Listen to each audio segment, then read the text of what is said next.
मित्रों, मैं एक बात कहना चाहता हूं, पता नहीं मुझे कहना चाहिए या नहीं। क्या आप लोग सच्चे मन से उज्जैन का जैन समाज यहां पर उपस्थित है इसलिए बात करने का साहस कर पा रहा हूं? क्या आप चाहेंगे कि उज्जैन के अंदर विद्यासागर जी का नाम हमेशा के लिए अमर हो जाए? आओ एक संकल्प लें। उन्होंने जीवन भर विद्या के लिए काम किया है। हम जैन समाज के लोग उज्जैन के अंदर इतना बढ़िया एक विद्यालय बना के बताएंगे विद्यासागर जी के नाम से, जो कि पूरी दुनिया के अंदर जाना जाएगा कि उज्जैन के अंदर एक ऐसा विद्यालय है जो विद्यासागर जी के नाम से बना। सबसे पहले घोषणा हुई और विद्यासागर जी के विचारों को मूर्त रूप देने के लिए, आगे वाली पीढ़ी को उस तरफ ले जाने के लिए हमने ये संकल्प लिया। क्या मेरी बहनें ये संकल्प को मंजूर करती हैं? कह भर देना, बहुत देर तक बात कर लेना, मंच पे प्रशंसा कर लेना, लेकिन जब तक उसको मूर्त रूप हम न देंगे, जब तक उस कार्य की प्रगति नहीं हो पाती। जहां तक जैन समाज का ताल्लुक है, एक बार टावर पे भी मैंने बात कही थी कि हे ईश्वर, अगर तू सबकी सुनता है तो अगले जन्म में मुझे जैन परिवार में पैदा कर। यहाँ का अनुशासन, यहाँ का धर्म के प्रति समर्पण, जितनी भी प्रशंसा की जाए कम है। जहाँ तक गुरु सम्मान की बात है, मेरी बहनों, हिंदुस्तान में कहीं भी हम सिख लोगों ने ईश्वर का मंदिर, मस्जिद, गुरुद्वारा बनाया ही नहीं। हमने गुरुद्वारा बनाया। बात को शायद आप समझ पाई होंगी कि हमने गुरुद्वारे बनाए हैं, अर्थात हम गुरु की इतनी पूजा करते हैं कि वही हमें ईश्वर से मिला सकता है। इसलिए गुरु जी को मैं पुनः नमन करता हूं। एक बात और कहना चाहता था।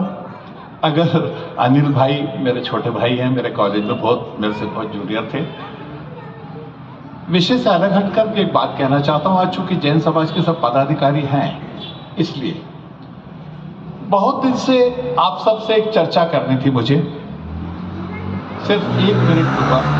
मेरी बहनों, भाइयों, मेरी बात को बड़े ध्यान से सुनिएगा।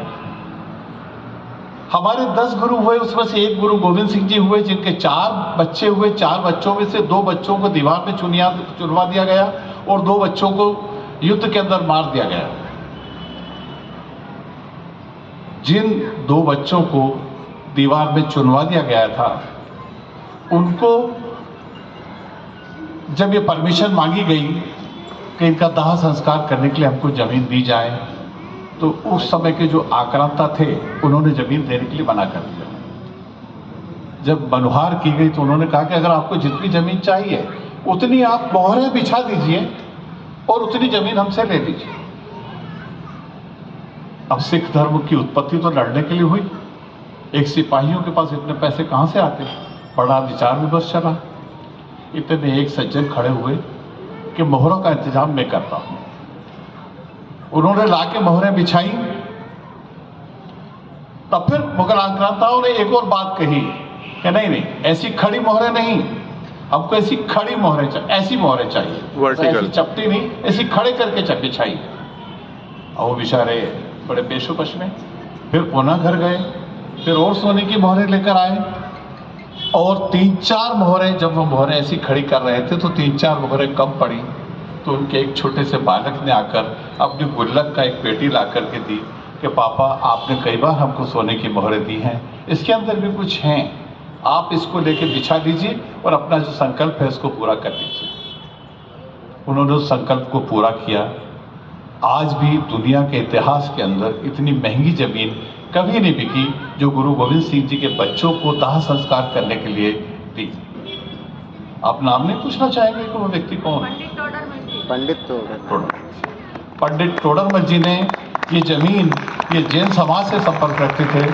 और उस दिन के बाद नतमस्तक हो मैं जैन समाज के सामने सुरेंद्र सिंह अरोड़ा की घोषणा करता हूं कि जैन समाज को अगर एक जगह सा भी संकट कहीं भी पैदा होगा तो उज्जैन का सिख समाज आपके लिए एक एक खून की बूंद से हम आपका वो एहसान, जब तक ये सूरज और चांद रहेंगे, जैन समाज का ये एहसान सिख समाज कभी नहीं भूल सकता कि जिन्होंने हमारे गुरुओं के बच्चों के लिए इतनी बड़ी कुर्बानी दी हो। मैं हर जैन समाज के एक एक व्यक्ति को नमन करता हूं और कोशिश ये करेंगे कि जब जब जैन समाज, मैंने अभी थोड़ी देर पहले जो ये कहा था कि मैं जैन समाज में अगली दुनिया में अगर अगली बार कहीं पैदा हूं तो जैन समाज में हूं, उसके पीछे कारण ये है कि मैं सिख समाज, हिंदुस्तान का सिख समाज, विश्व का सिख समाज आप सबका ऋण कभी नहीं उतार पाएगा। मैं आप सबकी ओर कृतज्ञता प्रकट करता हूं। मैं पुनः चाहूंगा कि आपने मोहरे बिछा के गुरु गोविंद सिंह जी के बच्चों को दाह संस्कार की जमीन तो लेकर दे दी। एक बार पुनः संकल्पित हो मेरे मित्रों, और फिर हम विद्यासागर जी के नाम से उज्जैन के अंदर स्कूल जरूर खुला।